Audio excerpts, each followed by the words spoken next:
Hey folks, Vortex here and welcome to my review of the Neohipo DC10. Obviously that's probably something you've never even heard of. So yeah, this is a USB-C, I think, powered desktop DAC. So yeah, quite cute. This seems to be relatively affordable as well. It's just a DAC. And yet, full disclaimers, I'd like to thank Neohipo themselves, that's the brand in there, for sending it to me, so thank you very much. I was not paid to do this video, nor thoughts, opinions are my own as per usual, and yeah, let's just get into it. Like I said in the intro, Neohipo, if that's a correct pronunciation, they make audio gear, obviously DC10, which is just a dongle. Again, that's what it looks like when we'll get to it. So user manual, obviously that's a closer look, obviously we'll have a good look at it a bit. So specs, as you can see, that's what it does. Operation guide,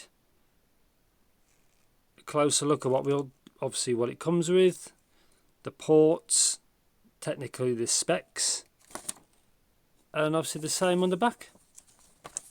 So I can't remember exactly what DAC is used, but I'm sure it's a known one. Obviously we'll find out. It's a cable, type C to USB-A.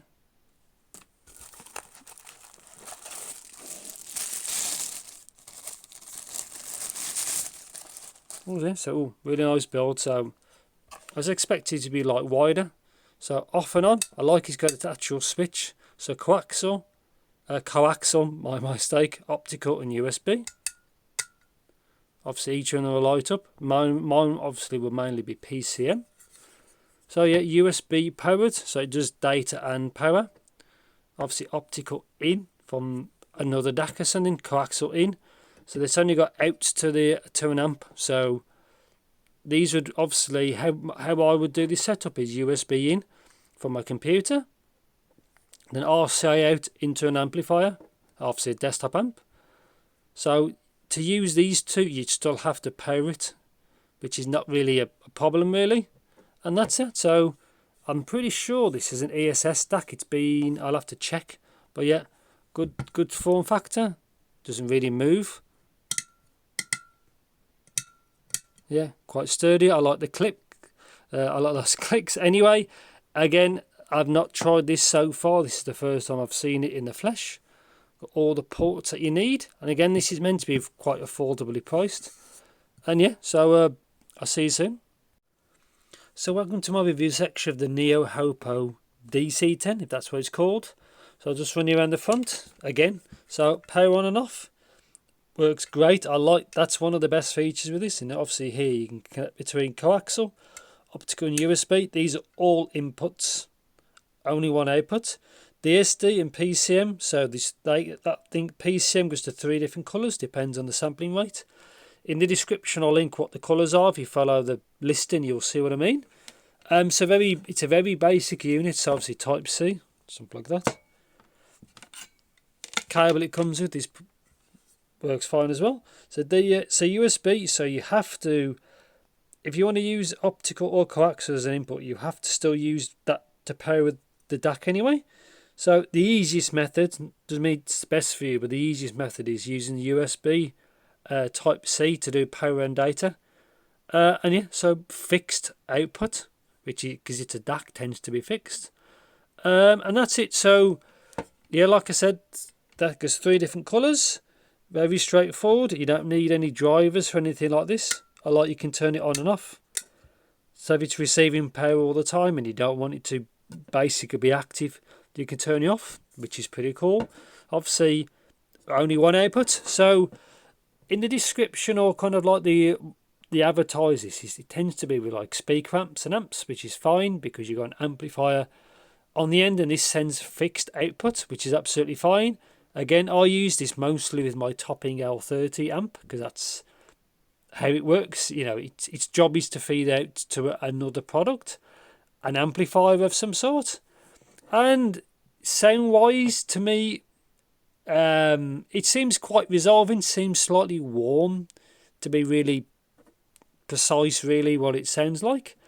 And that's it. It's resolving enough. I think more you spend with a DAC, more resolving they get. Just depends how, like, if you've got amazing hearing, and depends if you actually notice the difference between a $50 DAC. I think this is about $50, $55, something like kind of ballpark, compared to $100 DAC, $200 DAC. Depends if you notice basically the difference. Obviously, this has extremely limited functionality. It's just got, you know, in by them and out there. That's it. That's all this can do. Yeah, not much to say really. It's just a DAC. Slightly warm sound signature really, and that's it. There's no, it's very basic functionality, but that doesn't mean that's bad. Again, I've used this with my top L30, it works fine, and yeah, that's it. So it's just, not much to say really. So conclusion, what do I think? It's a desktop DAC. It's quite basic. It seems fine. If you want more resolving DACs, you have to spend more money basically. If you want more functionality, you spend more money. This has got like no filter settings. So like if you want a topping one, you want different filter settings, you can spend more, but then you actually get more. It seems fine for obviously using it as an output to a speaker amp. You know, that's it. You obviously can use it from a TV because you've got optical in. And yeah, I think optical does up to maybe 192. I can't quite remember. But yeah, absolutely fine. Nothing amazing. You know, that's all I can say really. Only negative really is competition. I think SMSL are in this kind of ballpark, and they actually have MQA if that matters for you. And two, one thing I noticed on very rare occasions is sometimes you turn it on, like so, and the amp would only get output from like the right channel, which I thought was odd. Unplug the DAC, plug it back in, works perfect. Happened a couple of times, so I don't know if it's the DAC being weird or my computer being weird. So I just thought I'd share that here because I did notice it a couple of times. And apart from that, it's been flawless. So I guess if you did it every time, it might be a DAC issue, but to do it randomly, I'm not quite sure really. Anyway, that's it. So for $50-ish, it seems a good enough DAC really for maybe a speaker setup. But again, if you want critical listening, you probably might better off spending more, so you get more options. And if you need more functionality, and that's it. I'll probably end it there. So quite brief, but it's very basic. And I enjoyed my time in it. Did what it's supposed to.